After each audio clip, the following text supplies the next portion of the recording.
White's head coach, Darren Bazeley. Just to kick off with an opening question. Sorry, just to check, are you guys all recording on your end? All good to go? Cool. All good? Okay. So yeah, to kick off with an opening question before we hand over to the floor. Narrow defeat to the world number 25. Obviously, the game's just finished, but what are your kind of initial thoughts on the performance? You know, you come out of the game disappointed to lose.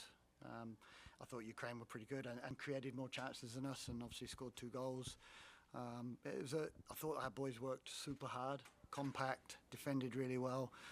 They know. We spoke at half time. They know, you know, the next step is being better in possession and trying to create more goal scoring opportunities. But you know, we lived in the game for quite a while, and you know, it was a disappointing finish, and we sort of pushed to try and get back into the game, and you know, it didn't quite happen for us today. But super proud of the boys and the effort. You know, some really strong defensive organisation performances, and yeah, things for us to get better at.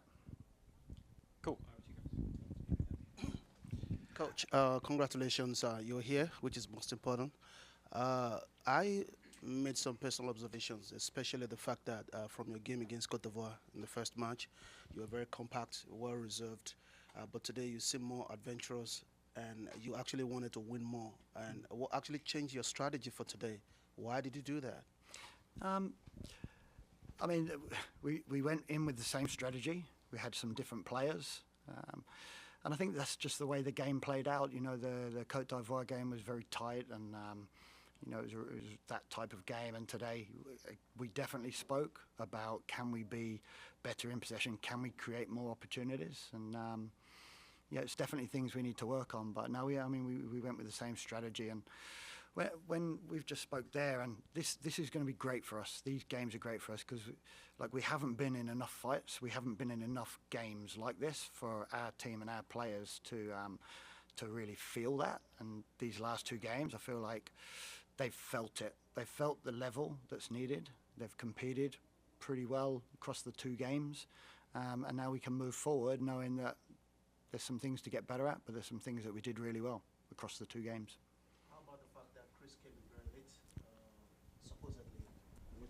Much better, like in the first half. Yeah, I mean, like, we're a better team if Woodsy plays longer, you know, and you know, if he starts like normally. But you know, he's had a massive season, you know, and he's had a few injuries that he's, you know, still managing. You know, he's played so much football this year, but he wants to help. He wants to be on the pitch, but you know, we were managing his minutes, which, as you can see, is why he played a certain amount of time. Darren, just at what point in the second half did you sort of realise that Tyler was probably feeling the effects of having to play a bit higher up the pitch and with a bit more running? Because he looked pretty visibly tired from about, I'd say, 50 minutes on.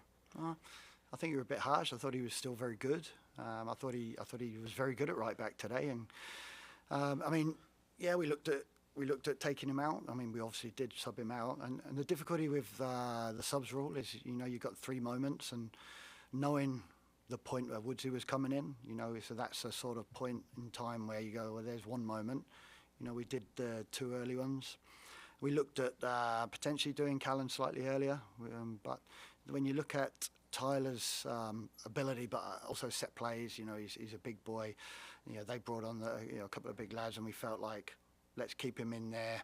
You know, he'll be good at both ends set plays, and it almost worked, and we couldn't quite get to the point where we could make that change a bit earlier.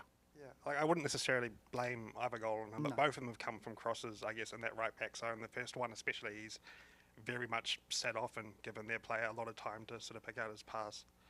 I just felt like potentially there was, I guess you just said it with Callan, you did consider bringing him on, but how was Tyler when he came off? Did he look exhausted? I mean, no, Tyler's 20 years old. He'll, you know, he didn't want to come off. He'll play all day, and you know, he's a great lad. Yeah, I thought, like I said, I thought he was very good. We've got good options now. You know, Finn and Boxy were strong today. Again, you know, for Finn, I thought they both played well, but you know, Tyler was very good the other day. And you know, obviously with Payne not being here as our normal right back, it's, you know, we've had to have a look at a few with Bill, and you know, Callan's not had minutes throughout the season, so he's been coming on as a sub in that sort of time. And you know, it's sometimes the game just plays out the way it did, and you know, at the time around that sort of 60, you know, we equalised and felt like we were sort of momentum was with us a little bit, you know. And could we get to that next stage where we knew Woodsy was coming on? And we had a plan with Francis de Vries to, you know, try and get balls to deliver for Woodsy, which we spoke about. And that was the moment when we conceded. It was like immediately, let's get Callan on and get Tyler off. But you know, you lose something as well if you take Tyler off with his sort of possession, his passing, and his height. Just in terms of where you are now, it's 1 year to go into the World Cup. Where do you think you've seen improvement with this team since you first took over 2.5 years ago? Oh, I mean, I think there's massive improvements from for both individually in units and, you know, the team. We're now, you know, we've come to this tournament and, you know, we've beaten Côte d'Ivoire. We've lived with Ukraine, you know, and Ukraine were a good team and they created more chances, but we've lived with Ukraine and we're pushing until the last minute to, you know, to get a draw and take them to penalties. And that's probably where we're at now. Like I said a minute ago, you know, these games, we haven't been in enough of these games at this level to really feel what's needed. So I think it's real experience for all of our players and the team to, you know, to be in these fights and to feel, okay, what do we need to do better to now get to that next step and be beating these teams regularly? It's just a question on Max, you know. You picked him for both games. This tour, 15th minute, he makes that brilliant sort of one-handed save, both goals. Not really probably much he could have done. But just, you know, in terms of how he's sort of come to establish himself as your number one keeper, you know, he seems like he's showing a lot of good quality in that position.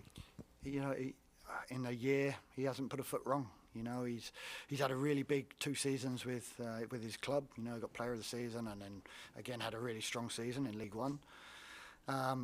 And every time he plays for us, he's been very good. You know, he's good in possession. We've got that cohesiveness now where, you know, the players know what he's going to do and he's starting to understand the team. And he's made big saves. And I thought today, again, he made probably three big saves. You know, so he's there when we need him. Young Alex is pushing him.